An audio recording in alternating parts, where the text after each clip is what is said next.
지금부터 이제 동사편을 시작을 할 건데 강의를 하지도 않았는데 이렇게 목이 쉬려고 그러지? 동사의 종류를 구분하는 건 학자에 따라 여러 가지 방식으로 구별을 해볼 수 있을 거예요.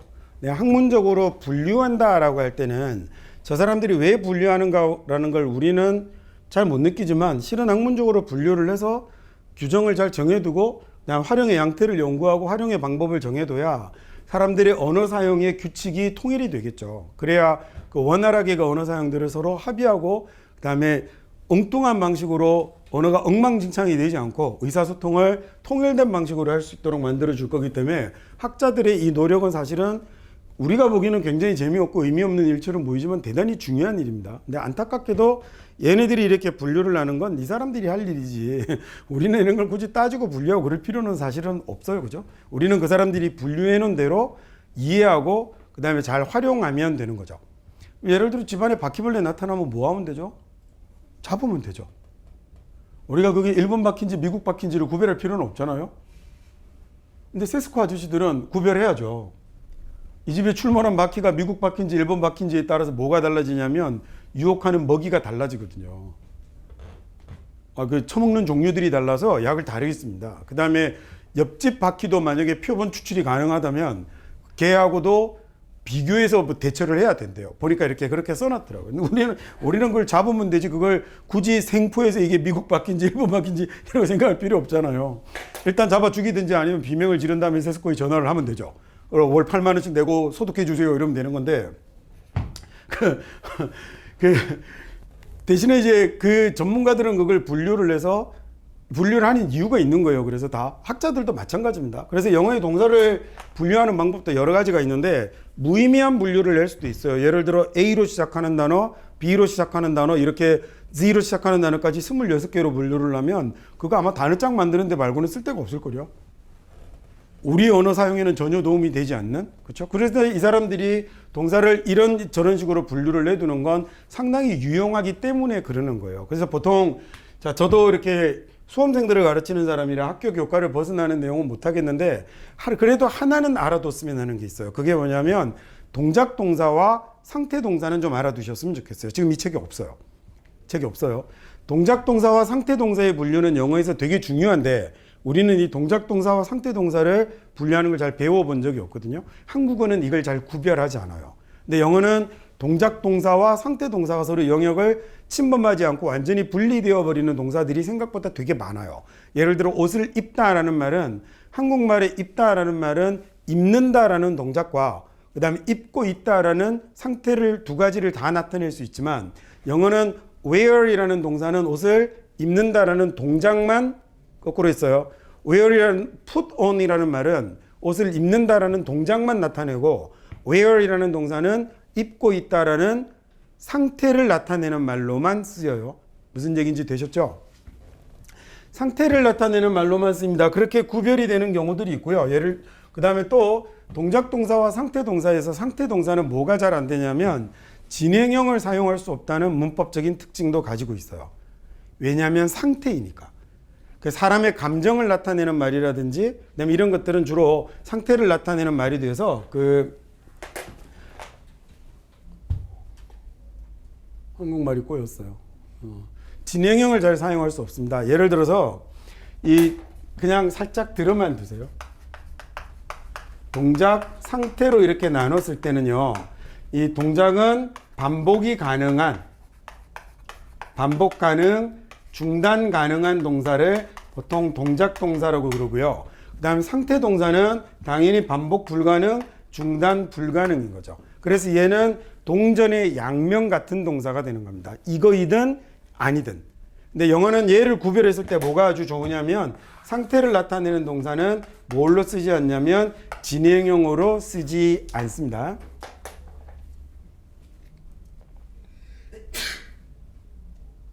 그리고 나중에 이 동작과 상태를 나타내는 말이요. 조동사의 활용이나 이런 데서도 여러 가지 여러분이 저는 더 이상 하지 않을 거예요. 그러니까 교과 내용을 벗어나기 때문에 하지 않을 건데 벗어난다기보다 이제 학교에서 안 배우니까. 근데 여러분은 나중에 영어에서 동작과 상태를 자꾸 구별해 보려고 하는 건 되게 좀 도움이 돼요. 먹다라는 말은 동작이에요, 상태예요? 먹다가 중단할 수 있잖아요. 여러분 왜 그러십니까? 그냥 여러 번 반복해서 먹을 수도 있죠. 가르치다라는 말은요.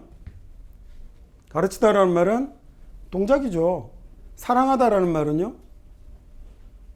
상태예요. 에이, 사랑을 하다 말았다 이러나요? 그래, 뭐 그럴 수도 있겠지. 그럴 수도 있는데 사랑하다라는 이런 말은 사람의 상태를 나타내는 말입니다. 감정이나 그다음에 또는 나는 내가 책 한 권을 가지고 있다라는 말은 동작이에요, 상태예요. 예, 우리말은 주로 이걸 나에게 책이 있다라는 말로 쓰죠. 우리가 사실은 have 동사를 너무 쓰면서 가지고 있다라는 말을 사람들이 막 이제 편하게 한국말에 변화를 영어가 끼치고 있는 거거든요. 편하게 가지고 있다라고 하지만 사실은 우리는 있다라는 말로 쓰죠. 돈을 가지고 있다라고 하지 않고 나 돈 있어라고 하잖아요. 이 있다라는 말은 있다 없다가 되는 거니까 걔도 동작이 아니라 뭘 나타내는 말이 상태를 나타내는 말이 되는 겁니다. 동작과 상태는 이렇게 구별을 하실 수 있습니다. 그래서 love라는 동사는 사랑하다에서 진행형이 안 되는데 맥도날드는요. I'm loving it이라고 진행을 시켜버리죠. 그렇죠? 그때 그러면 love는 뭐겠어요? 사랑하다가 아닌 거예요. 그게 나는 지금 맥도날드를 사랑하는 중이겠어요? 아니겠죠. 그때 love는 뭐가 되는 거겠어요? 즐겨 먹다라는 뜻이 되는 거예요. 그래서 I'm loving it이라는 말을 쓸 수 있는 거죠. 나중에 여러분이 이제 좀 더 깊이 있게 공부하고 싶을 때, 뭐 깊이라기보다 이렇게 조금 교과서를 조금 떠난 공부를 하고 싶을 때 동작과 상태에 관해서는 한번 공부를 한번 해보셨으면 좋겠어요. 동사의 종류에서 가장 흔한 구별이 여러분도 많이 배워보셨겠지만 영어의 동사를 구별하는 가장 흔한 방법이 뭐하고 뭐를 구별하는 거냐면 자동사와 타동사를 구별하는 걸 겁니다. 이거 말고도 영어의 동사를 구별하는 방법은 굉장히 많아요. 동사의 종류들도 많을 거고 우리는 그 중에서 지금 동사의 종류를 배울 거거든요. 마지막에 배울 특수동사는 우리가 마지막에 특수동사라는 거 배울 건데 걔네들은 전부 다 타동사예요. 근데 동사는 이렇게도 분류할 수 있고 저렇게도 분류할 수 있고 여러 가지 방식으로 분류할 수 있지만 그 중에서 우리가 학교에서 배우는 가장 흔한 기본적인 분류 방식이 보통 자동사와 타동사를 분류를 하는 거죠. 근데 이 자동사와 타동사는 뚜렷한 차이가 뭐예요? 자동사는 뭐가 있고 얘는 목적어가 없는 거죠. 목적어가 없고 얘는 목적어가 있는 동사를 타동사라고 하는 겁니다. 가장 간단하게 여러분이 알고 있는 이 분류를 그대로 사용하시면 되죠. 자, 그러면 동사가 나타났을 때 이 동사가 자동사인지 타동사인지를 아는 게 좋겠다, 그죠? 왜냐하면 자동사는 그래야 명사를 붙이지 않고 명사를 쓰고 싶으면 뭘 쓰고 쓸까요? 우리는 여러분 관계부사할 때 자동사면 동사가 문장이 끝났다는 얘기거든요. 그러면 명사를 쓰려면 뭘 놓고 써야 되는 거죠? 전치사를 놓고 써야 되니까. 그 다음에 타동사는 전치사를 놓으면 안 되니까. 그래서 앞으로 동사를 외울 때 지난번에도 얘기했던 것처럼 제발 자동사인지 타동사인지 좀 구별해서 외우세요. 근데 안타깝게도 영어는요. 자동사로도 타동사로도 쓰는 동사가 거의 대부분이에요. 거의 대부분이에요. 그래서 동사를 외울 때 뭘 붙여서? 뒤에 명사가 따라 나오거든 명사를 붙여서 외우라고 그랬죠. 그 다음에 자동사이면 뒤에 또 목적어가 없이 얘는 형용사가 붙거나 또는 뭐 문장이 되면 그럴 경우에는 같이 붙여서 익혀버리시는 게 훨씬 더 좋겠죠. 단어를 외울 때 자타동사 양쪽으로 많이 쓰이는 경우들이 있습니다. 그래서 그런 건 주의해서 보시면 되겠고 첫 번째 그럼 자타동사의 용법 중에서 이 자동사 중에 중요한 건 우리 수동태 가서 다시 한번 하도록 하겠습니다. 자동사는 수동태로 쓸 수 없다라는 놈이 시험에 잘 나오거든요. 수동태 안 되겠죠? 왜냐하면 목적어가 앞에 나와서 뭐가 돼야 되니까? 주어가 돼야 되는데 목적어가 없으니까 얘는 수동태로 만들 수 없어요. 그 다음에 자동사, 타동사 공부할 때 여러분 하나 조심하실 건 자동사, 타동사하고 능동, 수동하고 다른 건데 이거 헷갈리는 사람 생각보다 많아요. 그것도 수동 가서 합시다. 같이 수동 가서. 예를 들어 우리말에 팔리다라는 말은 우리나라 학생들이 뭐라고 생각하냐면 얘 무조건 수동이라고 생각하거든요. 근데 팔리다라는 말은 타동사의 수동형인 be sold라는 형태로도 쓸 수 있지만 그냥 자동사의 능동형인 sell로도 쓸 수 있어요. 자타동사하고 능동수동은 개념 자체가 다른 건데 얘네들하고 다른 게 얘네들은 동사를 beD형으로 바꾸거나 이거 말이 또 괜히 더 헷갈리게 하겠다. 우리말에 이렇게 이기류 구추라는 말을 붙여서 수동을 만드는 바람에 저게 영어하고 모양이 다른데 헷갈리는 경우들이 많이 있어요. 그래서 얘는 나중에 수동 때 가서 다시 제가 좀 더 자세하게 다루도록 하겠습니다. 여기서는 뭐만 주의를 하시냐면 앞으로는 기왕이면 영어 단어 외울 때 자동사인지 타동사인지 좀 구별하고 외우자. 그 다음에 우리말이 이길이라는 말이 들어갔다고 해서 전부 다 타동사의 수동인 것은 아니다. sell이라는 동사는 자동사인데 팔리다라는 뜻을 그냥 갖고 있어요. 걔는 팔다의 수동이 아니라 팔리다라는 자동사인 거거든요. 그 수동태 가서 다시 자세하게 할게요. 그래서 자타동사를 조금 나누어서 익히는 게 좋겠다라는 것만 생각을 좀 해봅시다. 자, 그래서 먼저 그럼 자타동사를 익힐 때 우리가 조심해야 될 것들이 있겠군요. 처음에 여러분 교재로는 108페이지에 나오는 내용인데 타동사로만 알기 쉬운 자동사 이런 것들이 있어요.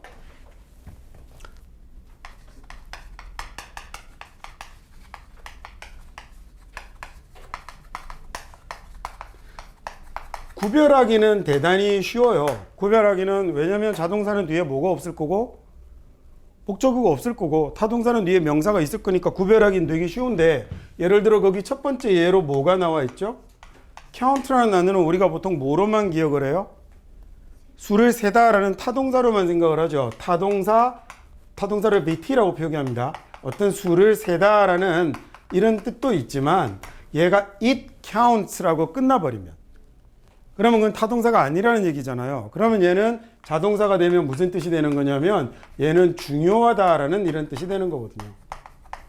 그 다음에 거기 뭐 matter 같은 경우도 마찬가지죠. matter 같은 경우도 거기 없나? matter도 자타동사로 다 쓰는데 얘도 뜻이 달라지는 거예요. 보통은 자타동사로 쓰면 타동사일 때와 자동사일 때 뜻이 비슷한데 거의 같은데 하나는 자동사의 용법, 하나는 타동사의 용법으로 쓰이는 건데 이렇게 가끔씩 work가 타동사로 쓰면 일을 하다라는 이런 말이 됐다가 자동사로 쓰면 뭐가 되는 경우가 있냐면 작동하다, 작용하다, 효과가 있다라는 이런 뜻으로 쓰이는 이런 경우들이 있거든요. 이럴 때 자타동사의 뜻이 확연하게 다를 때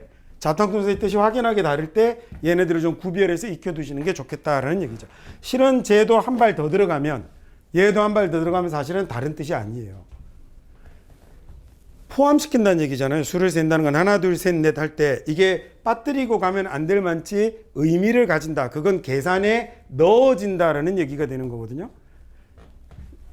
무슨 의미인지 이해되시죠? 근데 이게 그렇게 따지고 가면 더 어려울 수도 있으니 그냥 이렇게 자동사와 타동사일 때 뜻이 다르다. 그래서 여러분이 영어 문장을 보다가 이렇게 머리가 아파서 병원에 갔더니 약을 처방받아서 하면서 이거 먹으면 나을까요? 라고 얘기했더니 it will work 이런 말을 보면 그러면 이거 work가 자동사군요. 그럼 사전을 찾아보고 work가 효과가 있다, 작동하다라는 약이 작동하니까 효과가 있을 거예요. 그러니까 가급적이면 1번, 2번 뜻을 나누지 마시고 그렇게 포괄적으로 이해를 하시는 게 더 좋아요. 워크가 작용하다, 작동하다라는 뜻으로 쓰이면 자동사인데 약이면 효과가 있겠죠. 그럼 이렇게 해석을 내두면 나중에 it doesn't work라고 보면 그거 효과 없어. 그거 안 돼. 이렇게 해석할 수 있겠군요. 이렇게 자타동사를 이렇게 보다가 자기가 알고 있는 동사의 용법하고 다를 때 나타나면 좀 정확하게 좀 익혀보셨으면 좋겠습니다. 거기 있는 단어 뜻 불러드리는 건 제 일이 아니니 설명만 드리고 나머지는 여러분이 익혀가세요. 자, 타동사로 착각하기 쉬운 자동사. 이거 조금 문제 있는 자동사들인데 보세요. 여러분 그 believe라는 동사는요. believe라는 동사는 믿다죠. 타동사로 쓰면 믿다가 되는데 자동사로 써도 믿다가 돼요. 근데 얘는 자동사로 쓰면 한번 물어볼게요. 믿다는 타동사예요? 자동사예요? 타동사잖아요. 근데 얘는 자동사도 된대요. 왕짜증이거든요. 그래서 얘는 자동사도 될 때는 어떻게 써야 되냐면 자동사로 쓰일 때는 believe in 이라고 쓰고 여기 뭐 somebody, something 이런 것들을 써서 이렇게 썼으니 전치사가 붙은 거 보니 자동사 맞다 그죠? 전치사가 붙은 거 보니 자동사가 맞죠? 이럴 경우에 자 이렇게 간단하게만 소개해 드릴게요. 학자들 중에는 뭐라고 주장을 하는 사람도 있냐면 이게 왜 자동사니? 얘는 자동사가 아니라 동사 플러스 전치사로 붙어 있는 타동사라고 보는 게 타당하지 않겠니? 라고 얘기를 하는 학자들도 있어요. 저도 개인적으로 그게 더 올바르다고 생각해요. 저는 학자들이 논쟁에 끼어들고 싶은 생각도 없고 그런 실력도 안 되는데 그냥 내가 하는 생각은 맞아. 이건 believe in은 그냥 이렇게 생겨먹었다고 이해하는 게 더 낫지 않을까? 이런 생각이에요. 이거 go to하고 다른 거예요. 얘는 자동사 맞아요. 어디로 간다라는 말이니까 go forward 되고 막 변하잖아요. 내용에 따라서 go into도 될 수 있고 전치사가 막 변하지만 believe for, believe to라는 건 없거든요. 얘는 항상 뭐만 붙는 거냐면 얘만 붙으니까 이 말 이해 가세요? 얘만 붙으니까 얘 없이 못 쓰는 말이니까 오히려 얘는 believe와 in이 붙어서 하나의 동사가 되었다고 보아야 되지 않니? 라고 저는 생각이 되는 거예요. 아, 그렇게 해서 나는 그냥 believe하고 believe in을 따로 외우는 게 저는 더 편하더라는 거죠. prepare이라는 동사는 무슨 뜻이에요? 준비하다죠. 타동사로 준비하다인데 자동사도 준비하다거든요. 제 얘기를. prepare이라는 말이 뒤에다가 뭐가 붙기도 하냐면 for이 붙기도 해요. 자, 이렇게 쓰면 이 경우는 방금 얘기했던 것처럼요. 얘는 두 개를 서로 다른 단어라고 보는 게 타당하죠. 그렇지 않을까? 그 평소 때 여러분 과묵한 건 알고 있는데 지금 뭐 이렇게 교회에 예배 보러 온 것도 아니고 좀 이렇게 좀 즐거운 표정으로 밝은 표정으로 공부하는 표정은 또 엄숙해지겠구나. 우리는 이렇게 강의실에만 앉으면 이렇게 인상들이 막 그거 아니라도 무섭지. 외국 사람들이 그 얘기 많이 합니다. 한국 사람들은 왜 이렇게 무서운 표정들을 하고 있냐고. 아, 여러분이 나중에 커피숍 같은 데 지나가다가 요새 투명한 데 많잖아요. 앉아있는 사람들 표정 보시면 진짜 무섭습니다. 엘리베이터 탔을 때 서로 쌀벌하잖아요. 요새는 전화기 때문에 사람들이 대충 안 보면서 걸어갖고 괜히 이러면서 그 민망한 분위기를 피해가는 사람들도 있고 이런데 나중에 혹시 외국 같은 데 가서 외국인 딱 타면 마주치면 뭐 하던가요? 그 모닝 하면서 들어오잖아요, 엘리베이터에. 생판 모르는 사람이어도. 그리고 막 웃고 괜히 날씨 얘기하다가 그 잠깐 사이에 그러다가 내리고 이러는데 한국 사람들이 표정이 되게 무섭죠. 이게 거울이면 좋겠어. 한번 보여주고 싶어. 니네 같으면 이 얼굴을 보고 수업을 하고 싶겠냐고. 그렇지. 지금처럼 좀 밝고 환하게 있으면 얼마나 좋습니까? believe하고 believe는 저는 다른 단어라고 보여요. prepare하고 prepare for도 다른 단어라고 보여요. work for하고요. work for하고 그 다음에 work in하고 저는 다른 단어로 보여요. 특정한 단어에서만 사용이 되는 거니까 이런 건 그러니 수고라고 외우지 마시고 어차피 외울 거면 그냥 다른 단어로 이해를 하면 되지 않겠습니까? 뜻도 다르고요. 우리 이제 거의 한 달 정도 공부를 했으니까 그 다음 시간에 시험을 볼 건데 앞에 명사편 배운 거 가지고 안 봐요 이상 쓰지 마요. 그냥 하는 말이요 설명하려고. 그러면 나는 여러분들 숫자에 맞게 그 시험 문제도 만들고 숫자에 맞게 시험지도 복사도 하고 그래야겠죠, 그렇죠? 그건 뭐 하는 거냐면 위에 거예요. I prepare the exam이 되는 거예요. 여러분은요, 목요일에 시험 본다고 개새끼 시험 안 볼 것처럼 하더니 그러면 여러분은 막 집에 가서 공부하는 척 해야 될 거 아니에요. 그렇게 시험에 대비하는 건 prepare for이라고 그래요. 특정 사실을 믿는 거 believe예요. 근데 저거 말고 뭔가의 존재를 믿는다든지 능력을 믿는다든지 하면요, 그때는 believe in이에요. 됐습니까? 야, 그러면 나는 신을 믿어는 위에 거예요, 아래 거예요? I believe in 것이 되는 거예요. 그러니까 이런 건요, 여러분 제가 이렇게 자주 하는 얘기인데 학자들이 서로 뭐라고 얘기하는 건 굳이 따질 필요는 없는데 그 중에 이렇게 좋은 거 찾아서 우리가 써먹으면 되거든요. 그래서 내 생각은 어차피 자동사, 타동사는 한국인은 구별할 수 없는 거예요. 구별할 수 없다는 얘기는 미국 애들은 모국어로 쓰고 있는 거기 때문에 자기들이 모의니까 자타동사의 용법을 틀리지 않지만 우리는 어차피 외워야 하잖아요. 처음 단어를 딱 봤는데 얘가 자동사인지 타동사인지 알 수 없고 뜻으로 봐서는 제 얘기를 타동사 같았는데 자동사라고 그러고 그래서 어차피 그 단어는 외워서 그 다음에 자꾸 많이 봐서 다독해서 눈에 익숙해져서 believe in 없이 가시 나타나면 이상할 정도로 반복해서 공부하는 게 우리가 할 일인데 그런데 그렇다면 처음부터 영어 동사를 자동사, 타동사로만 나누는 게 아니라 얘는 아예 believe in이라는 타동사로 익혀버리는 게 현명하지 않겠냐는 얘기예요. 무슨 말인지 이해되셨죠? 우리말로 봐도요. 의지하다라는 말은요. 뒤에 여러분 목적어가 뭐라 그랬죠? 우리 첫날 배웠던 거네요. 목적어가 동작의 대상. 의지하다라는 말은 대상이 있어요, 없어요? 의지의 대상이 없을 수 없잖아요. 당연히 의지의 대상이 없을 수 없잖아요. 그러면 자동사예요, 타동사예요? 타동사 같은데 미국 놈들은 자동사라고 하잖아요. 그죠? 근데 얘는 자동사는 자동사인데 뭐 없이는 쓸 수 없는, on이라는 놈 없이는 쓸 수 없는 자동사죠. depend on 뒤에 뭐가 붙냐면 somebody 또는 something이 붙거든요. 그러면 여기 있는 depend on은 그냥 한국인인 우리는 depend는 자동사고 뒤에 on을 써야 되라고 외우는 것보다 그냥 depend on이라는 동사를 외워버리는 게 현명하지 않겠냐는 얘기예요. 이때 전치사가 막 바뀔 수 있는 depend to, depend in 이렇게 됩니까? 안 됩니다. 그러니까 그런 동사하고 종류가 다른 거예요. 무슨 말인지 이해되셨죠? 그래서 이런 걸 뭐라고 부르시는 학자들도 있냐면 prepositional verb라고 해서 전치사 구동사라고 부르는 사람들도 있어요. 아, 그게 뭐 미국 교과서에 실린 표현인지 아닌지는 난 모르겠어요. 근데 내가 보는 외국 학자 책에는 그렇게 표현이 되어 있기도 해요. 그래서 그게 옳으니까 가자라는 게 아니라 그게 편하니까 가자예요. 제 얘기는. 교과서를 벗어나고 싶은 생각도 없고요. 그다음에 뭐 학자들하고 누가 원래 뭐 이런 데 끼어들 개제도 안 돼요. 그냥 어디 뭐 한국에서 영어 강사 나부랭이 하고 있는 사람이. 근데 나는 내가 공부해 보니 애들 가르쳐 보니 얘네는 다른 거라고 보는 게 좋겠더라는 거죠. 왜 디펜드로 외운 다음에 나중에 때늦게 on을 다시 붙여서 외워요? 왜 이런 미련 맞은 짓을 하냐고요. 처음부터 얘네는 전치사하고 붙여서 외우면 되겠죠? 이 말 무슨 말인지 되셨습니까? 그래서 단어는 제발 처음부터 중학교 1학년 때부터 단어를 단어장으로 외우지 않고 문장에서 붙여서 외웠었어야 되는 거예요. 그러면 두 번, 세 번 고생을 안 할 거 아닙니까? 지금부터라도 나오는 단어들은 그러면 용법 붙여서 외우는 게 좋겠죠? hope만 희망하다라고 배워놔서 뒤에다가 I hope him to go라고 써놔도 맞는지 틀렸는지를 구별을 못 해버리잖아요. hope는 그렇게 오형식으로 쓸 수 없는 동사예요.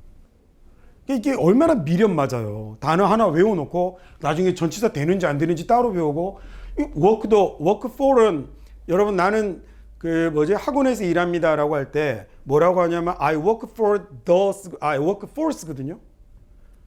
어디에서 일하다라고 할 때 in에 쓰지 않아요. 근데 그 많이 실수하는 표현인데 처음부터 배울 때 그렇게 배워놨으면 좋았을 거 아니에요. 왜 work 따로, work for 따로, work in 따로, work at 따로. in at은 여러분 언제 외우실 거냐면 대학 가서 아름다운 토익 책 이런 거 사시면 그 for in at을 구별하는 거 막 외우실 거거든요. 그러니까 미련 맞게 하지 마시고 지금이라도 얘는 덜 미련 맞게 공부하는 게 현명하겠다는 얘기예요. 그 다음에 그러면 이런 놈만 있느냐? 거꾸로 자동사 같은데 타동사인 놈도 있겠죠. 거기 있는 거 외우는 거 여러분 몫입니다. 내가 뜻 불러주는 수업은 하고 싶지 않거든요.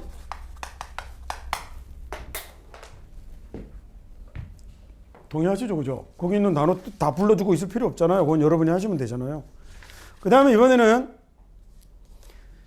우리가 지금 타동사로 착각하기 쉬운 자동사 거기 109페이지 보시면 그 중에 아주 중요한 거 몇 가지 써놨거든요. 그러니까 여러분이 이거 이렇게 되는 거야 라는 건 항상 붙여서 외우세요. 거기 있는 뒤에 있는 놈들은 뜻이 달라지는 거예요. 그죠? 그래서 얘네들은 떼어놓지 말고 꼭 붙여서 외우십니다. 거기도 물론 보면 밑에 wait for 있고 suffer from도 있지만 suffer이라는 타동사도 있고요. suffer from이라는 자동사도 있어요. 근데 그게 어떤 의미가 다른 건지 나중에 이제 이걸 찾아서 공부하는 건 여러분 몫인 거죠. 자동사로 착각하기 쉬운 타동사 봅시다. accompany라는 단어는 무슨 뜻이냐면 동반하다라는 뜻이에요. 부모님과 동반하다라고 하면 누구누구와 동반하다니까 뭐 쓰고 싶냐면 with somebody 이렇게 썼으면 좋겠거든요. 그런데 얘는 이 자리에 with를 쓰지 않는 곧바로 뒤에 뭐가 와야 되는 목적어가 와야 되는 소위 타동사예요. 그러니까 얘는 사실 처음 외울 때 어떻게 외웠으면 좋았을까? accompany 명사 꼭 붙여서 외우세요. 그러니까 제가 여러분에게 그래서 권하는 게 단어장으로 단어를 외우면 체계적으로 딱 이렇게 뭔가 딱 묶여 있으니까 마음은 편할지 모르지만 하더라도 밑에 예문에 있는 걸로 외우세요. 근데 별로 그것도 권하고 싶지 않아요. 근데 정말 그래서 원래 단어책은 되게 두껍고 뭐가 많잖아요. 한때 우리나라에서 굉장히 유행했던 여러분용 책은 아닌데 해롤드 리바인이라는 언어학자가 쓴 그 vocabulary 22,000이라는 책이 있거든요. 그 책에는 표제어가 800개밖에 없어요. 그러니까 단어가 800개 나오는데 책은 한 400페이지 돼요. 그게 정상이지 않을까? 책 400페이지에 단어 4,000개 들어있는 게 더 이상하지 않습니까? 생각해보면 그 단어에 여러 가지 예문과 용례, 그다음에 쓰이는 활용법 이런 것들이 적혀 있어야 정상일 텐데 우리는 단어 뜻을 남기하는데 너무 집중하다 보니까 이런 용법들은 다 날아간 거죠. 여러분 중학교 어떤 단어장에 believe와 believe in의 차이가 적혀 있어요. 좀 문제 있는 거예요. 그래서 우리 get도 별거 아닌데 막 자꾸 뜻 나오면 여러분 몸서리 치잖아요. 그래서 get을 평생에 얻다 구하다 하나만 갖고 살아갔거든요. 그러다가 구입하다 사다 정도는 해주죠. 구입하는 건 buy예요. 그죠? 돈 주고 사는 건 buy예요. get은요? get은 돈 주고 살 수도 있고 아닐 수도 있는 거예요. 근데 그 단어의 차이를 못 가져버려서 나중에 또 소위 영어로 말을 해야 되는 상황이 오기 시작하면 와 젠장 그때 혼자서 막 이상한 표현들을 마구 쓰고 다니거나 어울리지 않는 단어를 쓰거나 그래 버리게 되는 거죠. 이거 되게 웃기겠죠. 이것도 잘못 말하면. 물론 원어민들은 듣고 나서 우리가 TV에 나오는 외국인들이 한국말 좀 틀려도 웃으면서 들어주듯 여러분이 틀리는 말을 웃으면서 들어주겠지만 그게 차 마시면서 대화 나누는 게 아니라 사업의 파트너면요. 나라면 그런 사람하고 일 안 합니다. 너무 당연한 거 아니겠어요? 그래서 나중에 외국 그 이렇게 주재원으로 이렇게 나가거나 이럴 때 뭐 지금 여러분한테는 진짜 너무 먼 옛날 얘기지만 그거 그 간부급 이렇게 나가려면 그러니까 이거 삘삘 쓰고 있으면 나갈 수 있겠습니까? 그게 진짜 말도 안 되는 소리죠. 컴퍼니라는 말은요 우리말로 봐서 동행하다 동반하다니까 위드를 꼭 쓸 것 같지만 우리 이거는 예를 하나 잘 째려봅시다. 제가 여기 들어있는 PAN이 뭐라 그랬죠? 빵이 포르투갈이라고 그랬잖아요. 그래서 빵이 들어있는 건데 같이 빵을 먹는 사이라는 말에서 컴퍼니라는 말이 동료, 같이 빵 먹으면서 일하는 장소에서 공장 이런 뜻이 만들어졌다고 그랬어요. 근데 여기에다가 지금요 앞에다가 컴퍼니와 함께라는 말을 만들려고 그래서 접두사를 붙이려고 하는데 이 접두사 A는 보통 to라든지 on이라든지 in이라든지 with 또는 강조의 의미를 가지고 있는 접두사예요. 자, 얘를 붙이려고 하는데 A를 딱 붙이면 얘가 발음이 어떻게 되냐면요. 중요한 거 지금 여기죠. 컴퍼니가 중요한 의미잖아요. 그죠? 근데 컴퍼니가 되는 게 아니라 이렇게 쓰면 A 컴퍼니 이렇게 발음이 돼요. 강세가 이쪽으로 옮겨가 버리기 때문에 당연히 그렇게 안 쓰겠죠. 말이 먼저 났어요? 글이 먼저 났어요? 말이 먼저 났잖아요. 그러니까 얘네들은 a company라고 하던 말을 글자로 쓰려니 a company 소리가 나게 해주려면 여기에 똑같은 자음을 하나 덧대게 되는 거예요. 자, 그럼 앞으로 봐둡시다. A, D에 자음 두 개가 똑같은 모양이 나오면 얘는 접두사 A를 뒤에 나오는 놈 소리 때문에 자음을 하나 덧대 쓴 거구나라고 알아두십시다. 얘는 각종 전치사와 또는 강조의 의미로 쓰이는 말입니다. 그래서 여기 뭐가 붙어버렸어요? with가 이미 붙어버렸어요. 그래서 여기다가 with를 쓰면 안 되는 거죠. 근데 왜 미국 놈들은 이런 걸 자꾸 틀릴까? 우리도 잘 틀립니다. 자꾸 처갓집이라고 하잖아요, 사람들이. 틀린 말이잖아요, 처갓집, 그죠?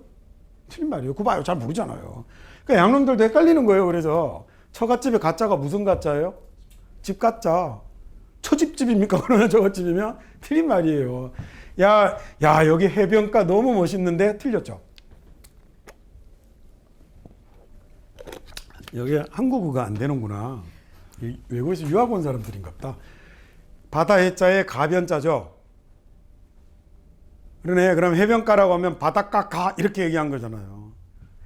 여러분들은 아예 안 쓰는 말이지만 옛날 어른들은 역전앞이란 말도 많이 썼어요. 요새는 뭐 쓸 일이 없죠. 옛날에는 여기 아주 중요한 랜드마크였거든요. 그래서 맨날 거기서 만나고 이랬기 때문에 사람들이 역 앞에서 만나면 되는데 역전 앞에서 만나서 틀리는 거죠. 자, 이제 그러면 이것도 이해되셨죠? 그래서 똑같이 말이 중복이 되는 겁니다. 그래도. 그래서 approach 이런 것도 방금 설명드렸으니 아시겠죠? 여기 to 있는데 to 또 쓰면 웃기는 말 되는 거죠. 이렇게 쓰지 않는 거예요. enter 있는데 enter이라는 말이 en이 into거든요. 여기 into가 있는데 여기다 into 또 쓰면 당연히 어떻게 될까? 당연히 틀리겠죠. 그러니까 처음부터 enter 명사를 붙여서 외웠어야죠. enter the room 이렇게 외우시라고요. approach를 외우는 게 목적이니 approach 뒤에 있는 단어가 어려울 필요는 없어요. 뒤에 건 그냥 the building 정도면 돼요. 이렇게 외우려면 단어장보다 뭐가 효율적일까? 여러분이 단어를 붙여 외울 수 없으니 독해 공부하다가 거기 나오는 단어로 외워야죠. 뭘 특별하게 외울까? 형광펜 갖고 그 나오는 놈의 밑줄 하나 같이 거두면 될 거 아닙니까? 형용사는 서술적 용법일 때 be 붙여서 외우세요. be 형용사를 자꾸 붙여서 외워야 편해요. 그 다음에 형용사가 명사를 꾸밀 때는요, 명사를 붙여서 외우세요. 구이면 구까지 외워도 되잖아요. 꼭 고양이만 외워야 됩니까? 선반에 있는 고양이 이렇게 외워도 될 거 아니에요. 하품하는 고양이 이렇게 외워도 될 거 아니에요. 그죠? 그렇게 단어를 자꾸 그런 식으로 외워가면 나중에 영어로 말을 하기도 너무 좋고 글을 쓰기도 너무 좋은데, 그리고 양놈들이 쓰고 있는 실제 표현을 가져다 쓰는 거겠죠. 근데 머릿속에 자꾸 1대1로 기계적으로 우리말 뜻을 끄집어내갖고 영작을 하거나 이러면 진짜 해괴망측한 문장들 진짜 많이 씁니다. 지난번에 왜 grow, raise 같은 거 가르쳐 줬잖아요. 우리말로는 똑같이 기르던데 grow는 묻어놓고 기르는 거거든요. 그래서 I grow dog 이러면 괴 뒷발 화분에 담아놓고 막 물 주면서 키우는 이런 걸 grow라고 그런다고요. 그러니까 아주 사소한 그런 것들까지 실수하지 않으려면, 그러면 여러분이 영어 단어를 외울 때 문장에서 외웠더라면 grow 뒤에 dog이 붙어 나오지는 않았겠죠. 입에 raise a dog이라는 말이 붙어 있는 사람은 그럼 raise dog이라고 했겠죠. 너무 또 당연히. 그래서 단어는 앞으로 그게 단어 외우는 것도 더 잘 외워지고요. 더 잘 외워지고, 그리고 이건 또 얘기 잘못하면 사람들한테 혼나는데, 여러분이 단어장으로 외웠던 단어가 아마 단어장으로 외워진 게 아니라 단어장에서 봤던 걸 독해지문에서 보다가 아 이거 외웠던 건데 뭐였더라, 이런 과정에서 여러분의 뇌가 이걸 중요한 단어라고 생각하고 외우게 했을 가능성이 훨씬 더 높아요. 단어장만으로 외웠을 때 한번 이거 여러분 실험해 보셔도 돼요. 영어 공부 딴 걸 다 접고 싹 접고 단어장만 한 1000개 꺼내서 외우기 시작해봐요. 한 50번 60번까지 가다가 더 이상 들어가면 안 들어갑니다. 안 외워집니다. 뒤에 게. 그게 인간의 뇌가 원래 그렇게 만들어져 있거든요. 그러니까 안 되는 일을 무리해서 하는 거죠. 그래서 그러다가 나중에 독해 지문을 봐서 외웠을 가능성이 훨씬 더 높아요. 그러니까 그냥 독해 지문으로만 외워도, 내가 독해 공부도 여러분 한 지문에 4-5개 나오잖아요. 한 지문에 사실 5-6개 나오면 너무 어려운 지문이에요. 너무 어려운 건데, 내 저 수험생이니까 원래 언어학자들은 우리가 보는 지문 길이 정도면 모르는 단어 1-2개 정도를 추천하거든요. 외국어 습득에서. 그리고 지문의 내용이 이해가 안 되는 문장이 15% 이상 넘어가면 학습하기에 적절하지 않은 지문이라고 그러는데, 우리는 수험생이기 때문에 한 번에 좀 많은 걸 공부할 수 있는 지문을 찾아서 공부하다 보니 좀 어려운 걸 보는 거죠. 하루에 여러분이 지문 4-5개 하면 그럼 단어 20개 들어오는데 단어 20개 못 외워요. 단어 20개 외우는 게 얼마나 힘든데요. 그러니까 그 지문을 갖고 단어를 챙겼으면 좋겠어요. 지문에 나오는 단어가 시험에 나올 가능성이 더 많죠. 그렇게 따져도 지문으로 외우는 게 더 유리하네. 지문에 외우는 단어를 외우려면 손으로 내가 한번 옮기는 정성 정도는 있어야겠죠. 그 과정이 외우는 거잖아요. 제발. 그래서 단어는 내가 독해 지문에서 본 걸 내가 정리해서 외웠을 때 그때가 가장 잘 외워집니다. 제가 권하는 건, 옛날에 어른들은 그래서 독서 카드라고 그래서 이렇게 링 꽂아 갖고 다니던 그런 걸 구석기 시대 사람들은 들고 다니면서, 구석기 사람들은 그랬어요. 우리 어릴 때는. 그렇고 막 사냥하다 심심하면 하나씩 외우고 이랬던 건데, 여러분은 뭐 지금은 작은 공책 예쁜 거 이런 것들 많잖아요. 근데 단어를 외울 때 제가 한 가지 추천드리고 싶은 건, 영어 책이 2권이면 단어장은 2권인 게 좋아요. 왜 그럴까? 그래서 이게 어디서 봤더라 모르면 돌아갈 때 그 책이 어디 건지는 알아야죠.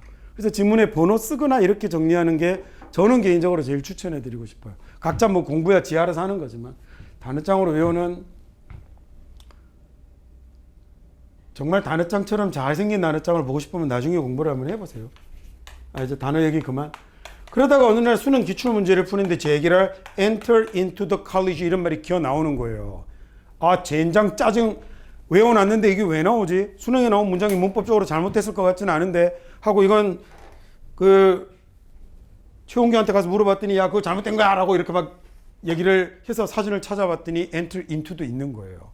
그럼 enter into가 얘가 시작하다라는 뜻이었어. 얘 최홍규 시간에 배웠던 대로 하자면 다른 단어구나.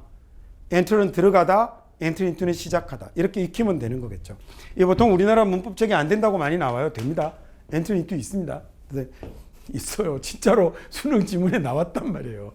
그래갖고 그때도 저 얘기 많이 들었습니다. 이런 종류의 특징을 가진 단어도 있어요. marry라는 단어가 있죠. 그죠? 결혼하다라는. 그래서 뭐 나랑 결혼해 줄래? 라고 할 때 will you marry me? 뭐 이런 쓸데없는 소리를 하고 그러죠. 세상 필요 없는 말을.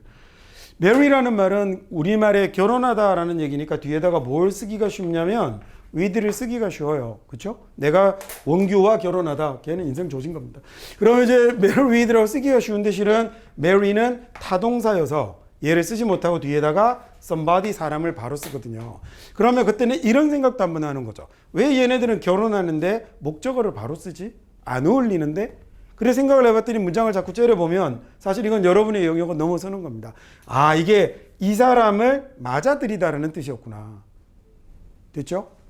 이 사람을 배우자로 맞아들이다라는 뜻이어서 얘가 이렇게 됐구나. 그래서 봤더니 얘를 수동으로 쓰면요. somebody가 이리 가겠죠?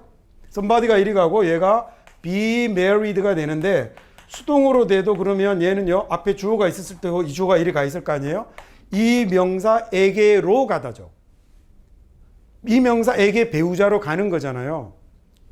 됐어요? 여기 A가 B를 배우자로 맞아들이면 이러면 헷갈리니까 여기 여자가 여기 남자를 배우자로 맞아들인다고 합시다. 그러면 여기 남자가 배우자로 with 여자 쓰면 굉장히 이상하겠죠.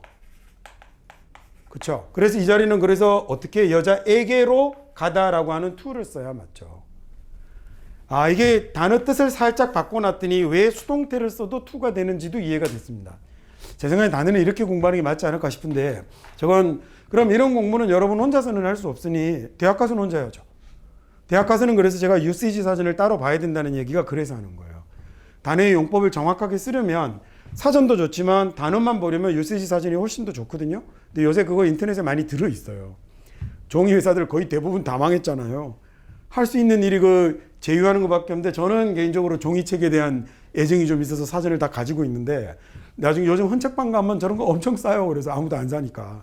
그래 헌책방 가서 사도 되고 UCG 사전은 아직도 나와요. 용법 사전은. 저런 것들은 대학 가서는 저렇게 공부하시고 평소 때는 그럼 어떻게 하느냐면 평소 때는 이런 용법들은 공부할 때 여러분이 독해지문 보실 때 그러면 독해책을 살 때 단어편을 보면 되죠. 디펜드만 달랑이 있는, 어캄파니만 달랑이 있는 책들이 있고 뒤에 적어도 이 정도까지는 붙여주는 영어 책들도 있어요. 어떤 게 더 보기 좋을까? 이쪽이 더 보기 좋겠죠? 아주 쉽게 자신 없으면 EBS 교재는 대충 좀 붙어 있어요. 그냥 막 쓰지는 않아요. 나름 좀 책처럼 만들어져 있어요. 그런데 나중에 여러분이 대학생이 돼서 볼 책은 대부분 다 붙어 있어요. 안 붙어 있는 책은 안 쓰면 되는 거예요. 근데 중고생들이 들고 다니는 책은 다 안 붙어 있죠. 별로 아름답지 못한. 그리고 심지어는 익숙하지 않으니까 그런 설명이 붙어 있어도 안 보죠. 이제는 봐야겠다는 거 아시겠어요? 어차피 나중에 다시 외워야 됩니다. 처음 볼 때 제발 똑바로 외우세요. 처음 볼 때. 그게 지금 자동사로 착각하기 쉬운 타동사 붙은 거고요. 자, 그 다음에 이번에는 뭘 하나 볼 거냐면요. 여러분 교재로는 111페이지가 되는데 단어 하나만 더 설명해 드리고 볼까요? 이거? reach라는 단어가 있죠. reach는 어디에 도착하다라고 할 때 something을 바로 쓰는데 arrive는 어디에 도착하다라고 할 때 in이나 at을 같이 씁니다. 역시 어땠어야 되겠어요? 그냥 처음부터 같이 외웠으면 reach the building이라고 외웠더라면 arrive in Seoul이라고 외웠더라면 그랬을 걸 중학교 1학년 때 arrive라고 외워버리는 바람에 얘 혼자 쓰는지 뭐 쓰는지 잘 모르게 돼버린 거잖아요. 너무 단어 얘기만 너무 많이 했나? reach는 손이 나가는 거예요. arrive는 발이 나가는 거예요. 그럼 발이 나가서 내려놓을 장소가 있어야겠죠. 전치사가 필요해요. in at이. reach는 나가서 물건을요. 손이잖아요. 손으로 잡으면 되죠. 그러니까 얘는 바로 뭐가 오면 되죠? 명사가 바로 오면 되는 거예요. 그래서 왜 권투 선수들 팔 길이 뭐라고 그래요? reach라고 그러죠. 손 닿지 않는 곳에라고 할 때 out of reach라고 그러죠. reach의 범위를 벗어난 거잖아요. 그래서 reach는 도착하다라는 뜻이 되는데 첫 번째는 손을 뻗다라는 의미를 갖고 있는 게 reach예요. 됐죠? 팔 길이 reach라고 합니다. 그럼 뭐 그렇게 이렇게 쓰였다 이렇게 알아두셔도 돼요. 자, 그 다음에는요. 이번에는 교재 111페이지 보니까 목적어 뒤에 전치사 플러스 명사가 붙는 놈이 나오는데 이거 남은 시간이 되게 애매하네. 애매해도 할 수 있습니다. 해봅시다. 이게 딱 끝나자마자 여러분 점심시간이어서 제가 길게를 못하겠어요. 진도가 안 끝나면 조금 더 하면 좋은데 세상 딴 거 없어도 이렇게 밥 먹는 시간을 방해하면 막 욕을 뒤지게 쳐먹기 때문에 얘는 아까 뭐하고 똑같냐면요. 여러분 prepare for이라는 말은 얘가 for이 없으면 대비하다라는 말이 안 되죠. believe in이란 말은 in이 없으면 능력을 믿다, 존재를 믿다라는 말이 안 되죠. 그것처럼 특정 동사들은 뒤에 전치사가 없으면 말이 안 되는 놈들이 있어요. 근데 그 중에 거기 첫 번째로 나오는 regard라는 단어는, 그 다음에 look up이라는 단어는, 그 다음에 think of라는 이런 단어는 얘네들이 뒤에 사람이 오면요. 사람이 오면 그 다음에 이 자리에 항상 뭐가 등장을 하냐면 as가 등장을 해요. 그리고 이 다음에 뭐가 오냐면 사물이 와요. 자, 요렇게 쓰면 얘가 무슨 의미가 되냐면 얘를요, somebody를 간주하다라는 뜻인데 여러분 생각해봐요. 이상하죠? 나는 원규를 간주해. 완전한 문장이 아니죠.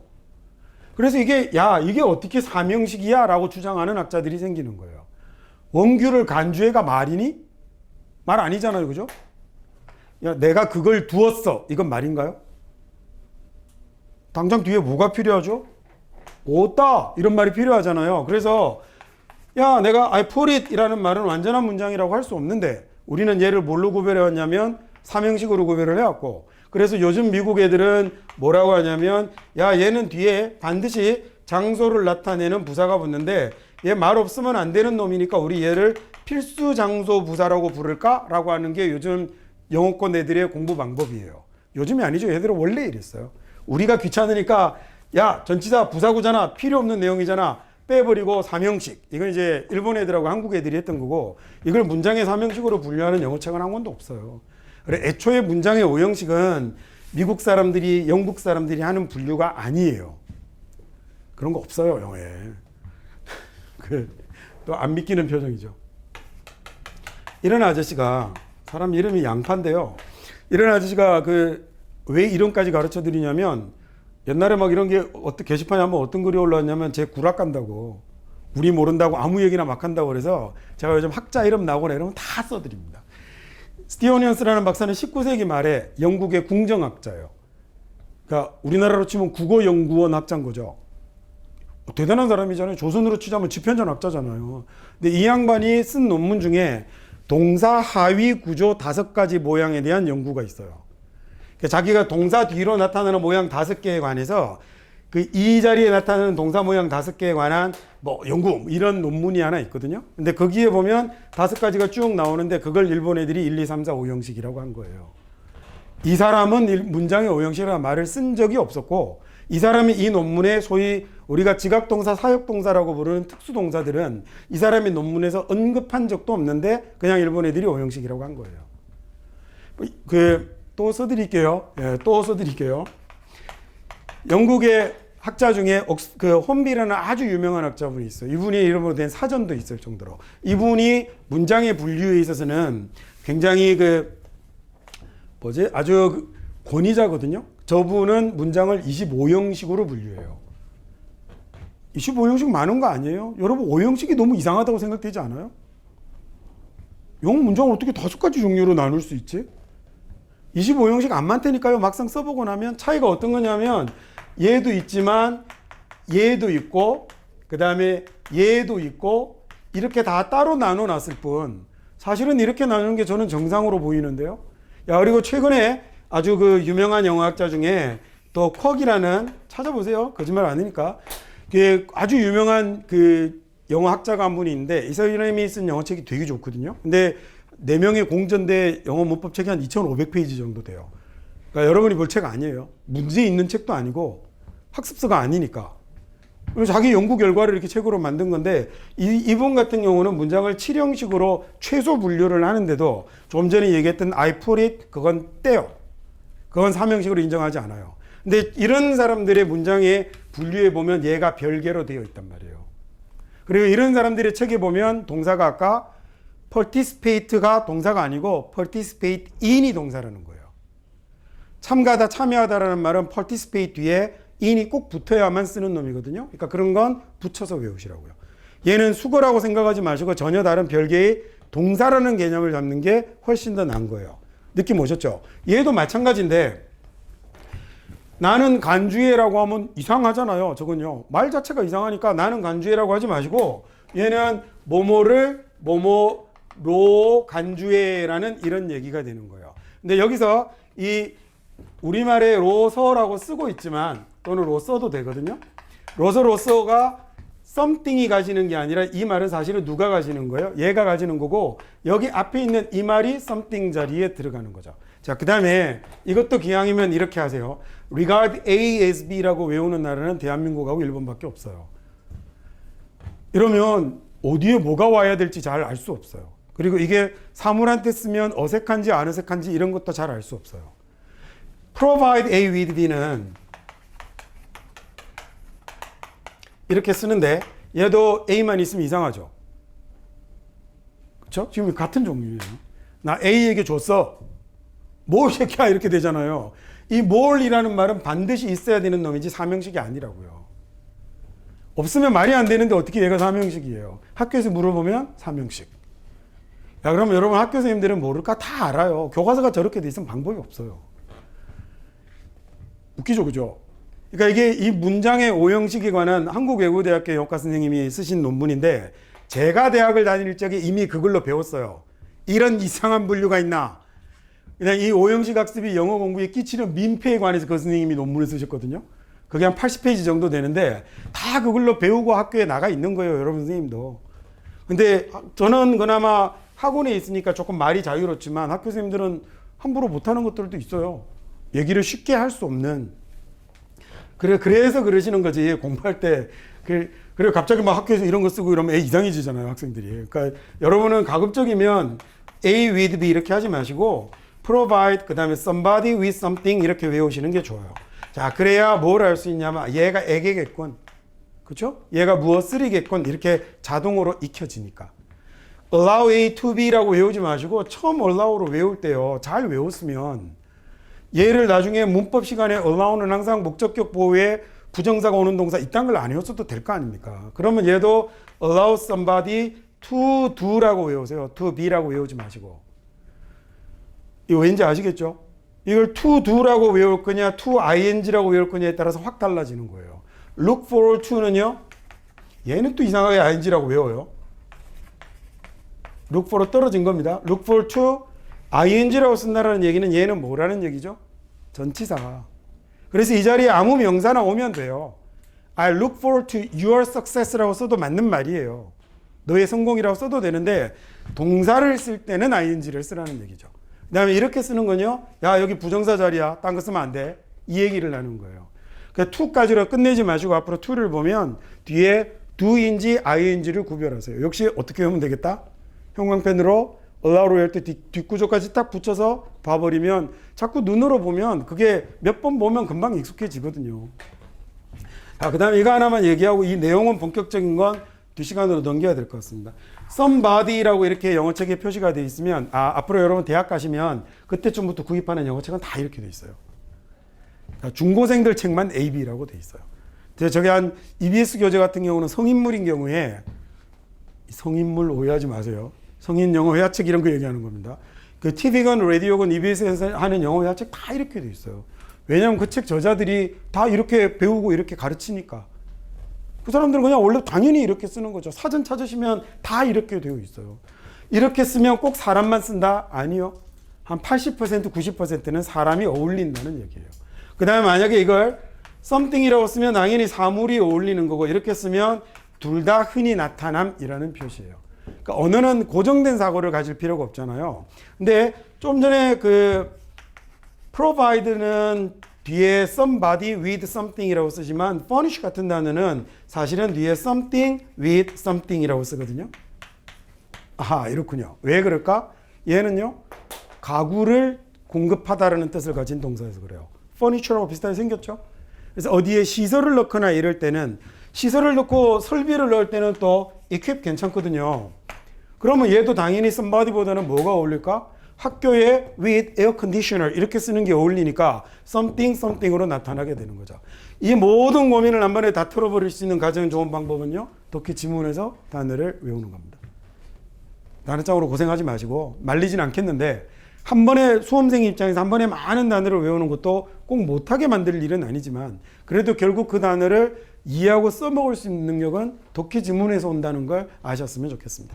동사하고 만으로 끝나지 않고 전치사가 있어야 내용이 완성되는 동사들이 있다고 그랬잖아요. 근데 그 중에서 뭐 depend on이나 이런 것처럼 바로 붙어 있는 전치사고 동사들 말고도 전치사가 없이는 내용을 완성시키지 못하는 그런 모양들이 있는데, 저희 흔히 우리가 이제 사명식입니다라고 이렇게 배웠던 내용들 중에 그 중에 동사 뒤에 목적어가 오고 전치사가 없으면 내용이 좀 뭔가가 좀 모자라는 듯한 그런 놈들이 있거든요. 그래서 그 몇 가지를 한번 정리를 한번 해보겠습니다. 여러분 교재 페이지로는 111페이지가 되는데요. regard라든지 뭐 제가 너무 많이는 안 쓸게요. 교재 어차피 다 있으니까 look up이나 그 다음에 think of 같은 이런 말들이 나타나면 이거 말고도 굉장히 많이 있어요.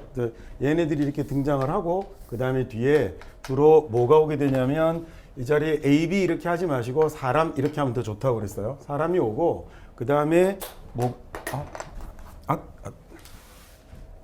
이 자리에 이렇게 사람이 오고 그 다음에 뭐가 오냐면 이 자리에 전치사가 as가 오는 겁니다. 그리고 뒤에는 사람이 올 수도 있고 사물이 올 수도 있는데 주로 지위 신분을 나타내기 때문에 이 자리에 있는 as는 우리말의 뭐뭐로서 그 다음에 로서에 해당이 되는 이런 지위 신분을 나타내는 의미를 가져서 이런 말들이 들어가면 somebody를 something으로 간주한다 이런 의미가 되거든요. 근데 뭐 굳이 간주하다라고 해석하지 않으셔도 되고 그냥 생각하다 정도로 해석하셔도 괜찮습니다.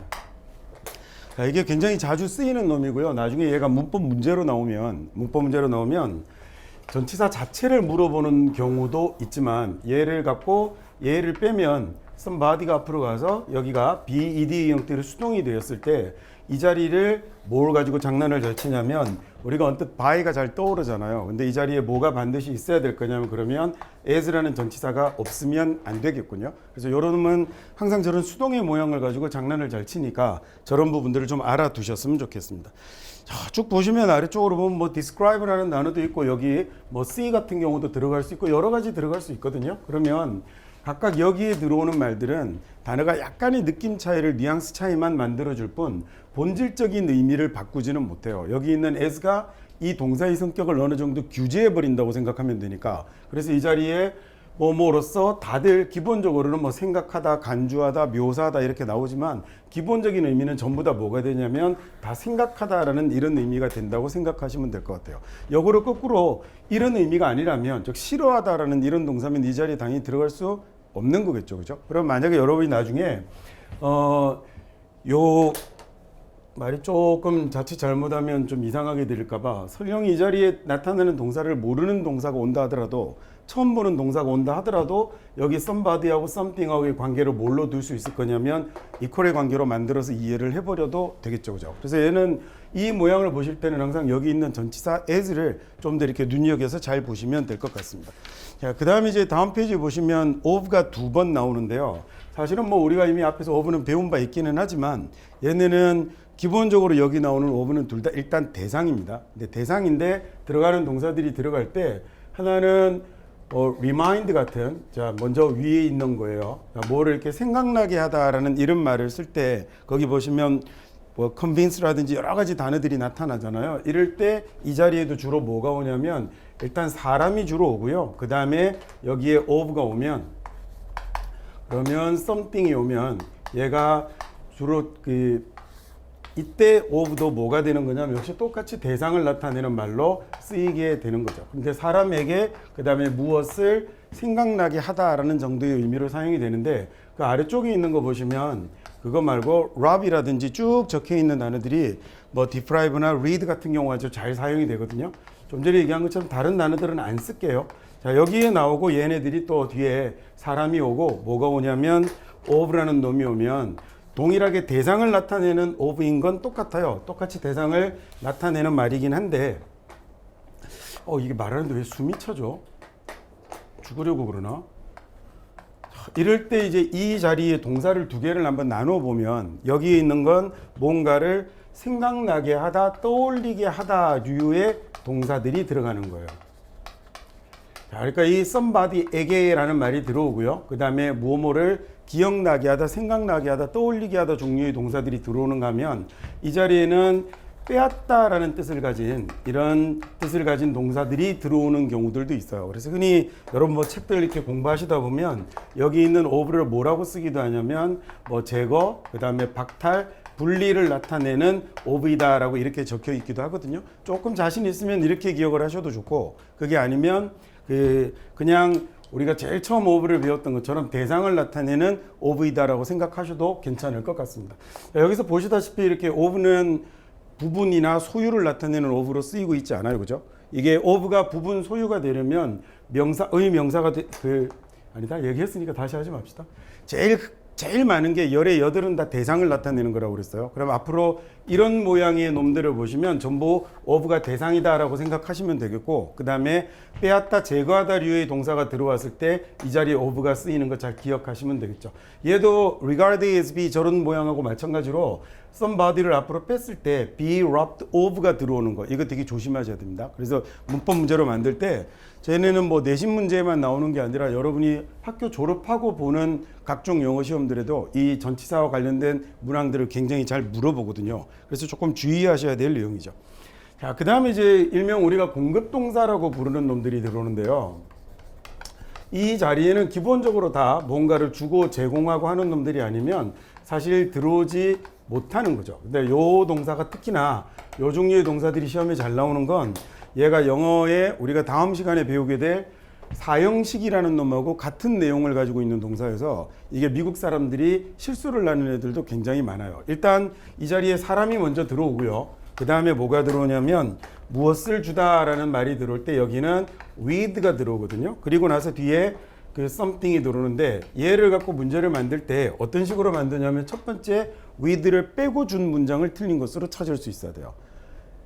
왜 우리가 사형식이라는 놈이 누구에게 무엇을 주다라고 문제를 물으니까 여기 나오는 말들이 다 무엇을 주다라는 모양으로 만들어졌죠. 그리고 사람 소위 간접 목적어 같고 여기 있는 게 꼭 직접 목적어 같아서 여기 있는 with를 빼고 문장을 만드는 경우들이 우리보다 실제로 이걸 모국어로 쓰는 동네 초딩들한테 시험에 잘 나오는 거예요.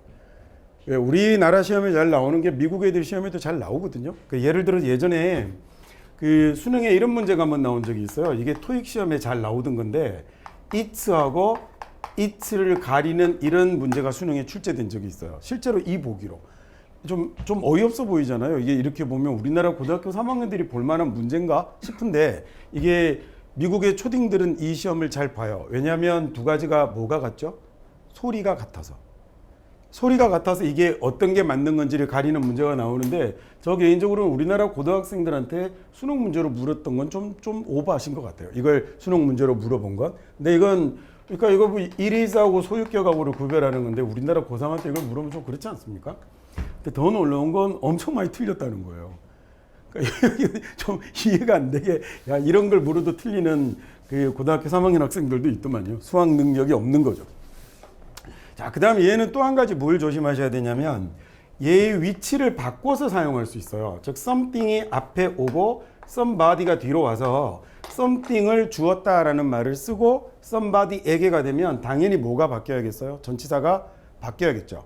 이 with라는 전치사가 하고 있는 역할은 뒤에 있는 사물을 앞에 있는 사람에게 보내는 역할을 담당한 거죠. 그러면 이번에는 앞에 있는 사물이 뒤로 있는 사람에게 가야 될 테니까 그 사물이 사람에게라는 말에 해당될 전치사를 사용해야 되는 거죠. 그래서 이 자리는 뭘로 바뀌어야 되냐면 얘를 for로 바꿔야 사물이 누구에게라는 이 for이라는 전치사의 제일 기본 뜻이 뭐가 되냐면 어디에로 향해서 가는 거거든요. 그래서 이 자리에 for를 쓰는 게 타당해지는 거죠. 앞에서 설명드린 것처럼 기본적으로 뭘 주고 공급하고 제공하고 하는 동사들이 아니면 이 자리에 들어오지 못하는 거예요. 근데 얘는 이따 다음 시간에 배우게 될 사형식 동사들하고 구별을 해야겠죠. 그래서 지난 시간에도 제가 내내 얘기를 했지만 그냥 provide라고 외우지 마시고 provide somebody with something까지를 그냥 외워 두셔야 그래야 나중에 사형식 동사 같은 경우는 똑같이 주다인데 give는 somebody something으로 바로 써버리잖아요. 그러니까 그렇게 단어 뒤에 모양까지 같이 붙여서 외워 두셔야 나중에 정확한 사용을 할 수 있죠. 여러 번 동일한 얘기를 반복하는 거지만 여기 있는 놈들은 약간의 어감 차이들만 줄 뿐 얘네한테 얘네를 준다라는 말이 기본적으로 변하지는 않아요. 이 furnish라는 단어는 원래는 가구를 넣어주는 걸 furnish라고 그래요. 그 단어 보니까 furniture하고 비슷하게 생겼죠. 예, 유래가 같습니다. 여기 equip이라는 것도 시설이나 설비, 장비 같은 걸 넣어주는 데 주로 쓰거든요. 그래서 사람 말고 뭐도 많이 오게 되냐면 학교라든지 이런 단어들도 많이 와요. 그 집에 그 다음에 뭐뭐를 주었다라는 이런 단어로 쓰거나 해서 꼭 지난 시간에 얘기한 것처럼 이 자리가 꼭 사람만 오는 건 아닌데 보편적으로 뭐가 주로 온다는 얘기냐면 사람이 온다는 얘기입니다. 사전을 찾았을 때 여러분이 somebody something이 이렇게 같이 적혀 있으면 그건 뭐 이것저것 가리지 않고 공이 많이 쓴다라는 표현이 되죠. 얘는 첫 번째 수능에 나올 때 뭐가 나온다라고 그랬냐면 수능에 문법 문제로 나올 때 얘 빼고 나와요. 얘 빼고 나오는 거 하나. 그다음에 두 번째는 뭐냐면 with하고 for를 바꿔 쓴 것.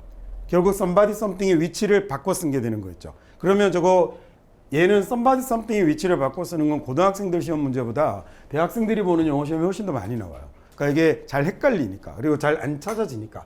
그리고 얘도 기본적으로 수동을 만들었을 때 뒤에 나타나는 전치사는 기본적으로 똑같이 조심하셔야 되는 겁니다.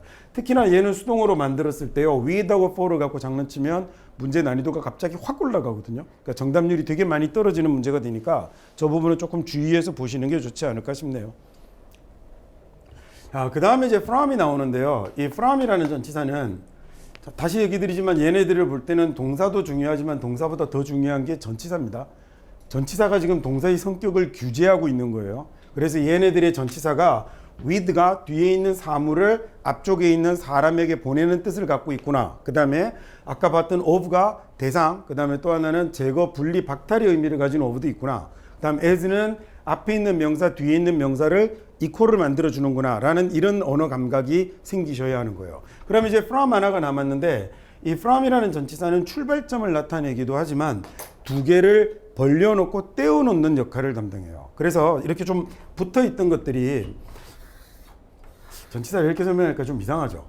만약에 이렇게 A하고 B가 이렇게 붙어 있었다면 이 자리에 from이라는 전치사의 기능이 작동을 하면 얘네 두 개가 서로 벌어져서 이 자리에 from이 기능을 하는 겁니다. 이렇게 A, B가 서로 떨어져 나가게 되는 기능을 from이 담당을 하거든요. 그래서 from은 만약에 이게 동작이라면 이 동작하고 사람이 떨어지면 이 사람은 이 동작을 하는 걸까요? 안 하는 걸까요?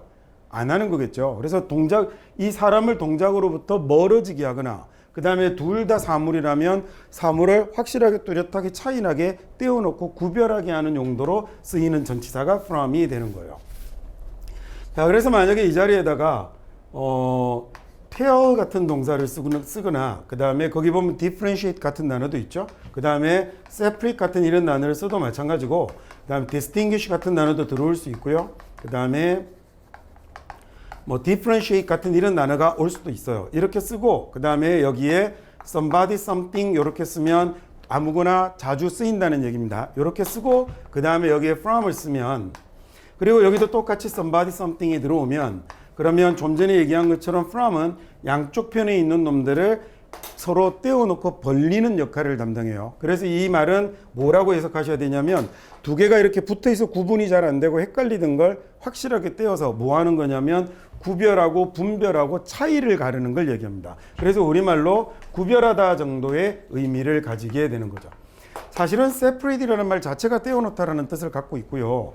distinguish가 차이를 구별하라는 뜻을 갖고 있으니 얘는 헷갈리지 않는데 이게 tear A from B라고 쓰면 얘는 여러분 틀릴 가능성 굉장히 많거든요. 그래서 tear 같은 경우는 정확하게 얘가 뒤에 from이 이렇게 붙으면 얘가 얘하고를 구별하다라는 뜻으로 쓰인다는 거 아주 정확하게 기억을 좀 해두셔야겠고요. 자, 그래서 tell the difference 그거 하면서 기왕이면 tell the difference라는 말이 어떤 뜻으로 쓰이는 거다. 얘가 차이를 구별하다라는 뜻으로 쓰이는 것도 같이 하나 기억을 해두시면 더 좋겠죠.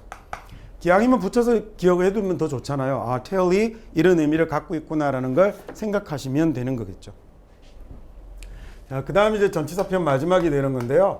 keep이나 그 다음에 stop이나 뭐 많이 보셨을 겁니다. 그 다음에 prevent라든지 이런 말들이 들어오고 엄청 많거든요. 얘도. 그 다음에 얘는 뒤에 뭐가 오냐면 사람이 오는데 이 사람을 뒤에 나오는 동작하고 거리를 두게 만드는 거예요. 그러면 동작이니까 동사를 사용해야 되는데 얘는 지금 앞에 전치사가 있으니까 그냥 동사는 쓸 수가 없다. 그죠? 그러면 동사를 뭘로 바꾼? 명사로 바꾼 동명사를 쓰면 되는 거겠죠. 그래서 이 자리에 ing의 모양이 나타나게 되는 겁니다. 그래서 여기 있는 이 from이 소위 거리를 떨어지게 하는 거니 얘도 somebody가 이 동작을 하지 못하게 하는 건데 이 from을 그래서 하지 못하게 하다라는 의미를 가졌다라고 해서 억지를 나타내는 from이다라고 이렇게 얘기를 하기도 하죠.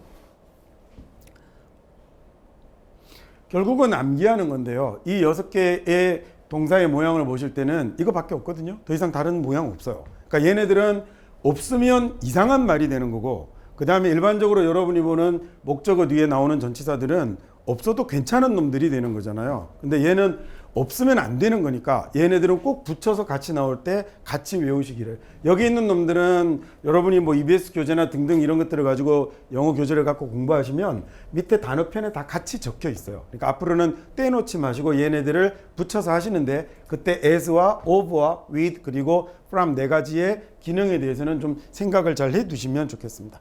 그 다음에 각종 시험 준비하거나 이럴 때는 뭐 또 주의해서 보셔야겠냐면 아까 얘기했던 수동어로 바꾸는 모양이나 얘 같은 경우는 수동어로 바뀌는 모양을 물어보지 않고 얘를 물어요. 그러니까 이 자리에다가 ing를 써야 되는데 뭘 묻냐면 to 동사 원형을 써서 사람들이 틀리게끔 유도를 하는 그런 문제를 묻거든요. 뭐 keep이나 stop 정도 되면 사실 틀린 학생 별로 없겠지만 이게 단어가 내려가서 inhibit이라든지를 조금 어려운 단어가 나오면 익숙하지 않으면 틀릴 수 있다고요. 그냥 to가 보이면. 그래서 이런 동사들은 명확하게 뒤에 from이랑 같이 쓴다라는 걸 챙겨서 기억을 해두시면 좋겠습니다.